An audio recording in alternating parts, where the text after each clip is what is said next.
Assalamualaikum warahmatullahi wabarakatuh.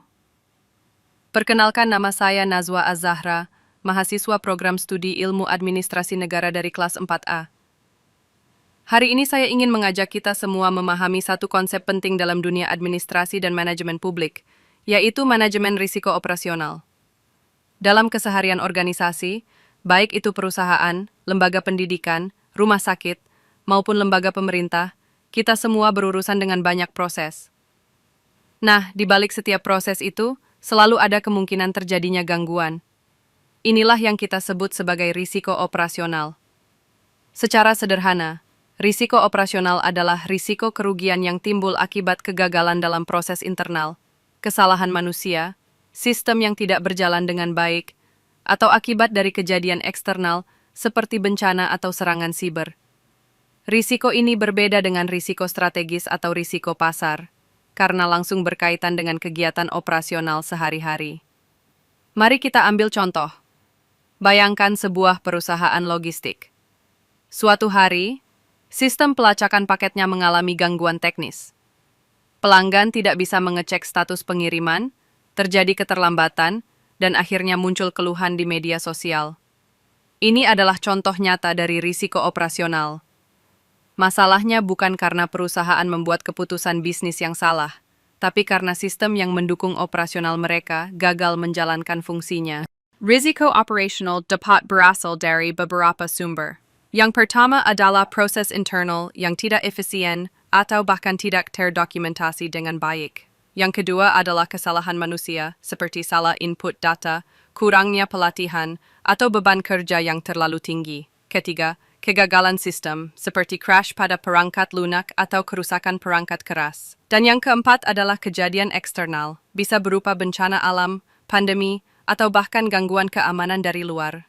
Karena risiko operasional bisa muncul kapan saja, maka organisasi harus memiliki sistem manajemen risiko yang baik. Langkah pertama adalah mengidentifikasi risiko-risiko yang mungkin terjadi.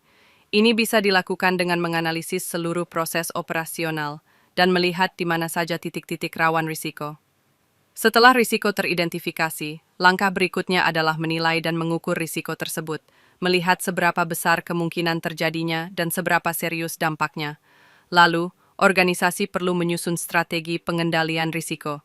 Ini bisa berupa perbaikan SOP, pelatihan karyawan, hingga penggunaan teknologi untuk meminimalkan kesalahan. Namun manajemen risiko tidak berhenti di situ saja. Langkah terakhir adalah monitoring dan evaluasi secara berkala.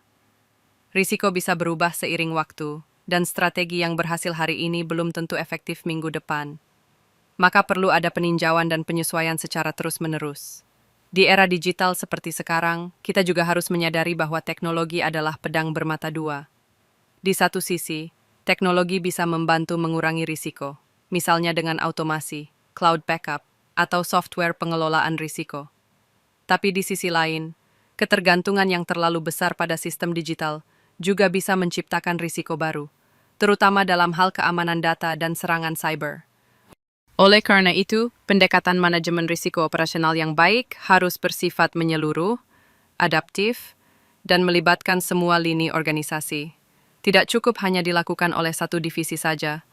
Semua pihak, dari manajemen atas hingga staf pelaksana, harus terlibat dan menyadari pentingnya menjaga keandalan proses kerja mereka masing-masing.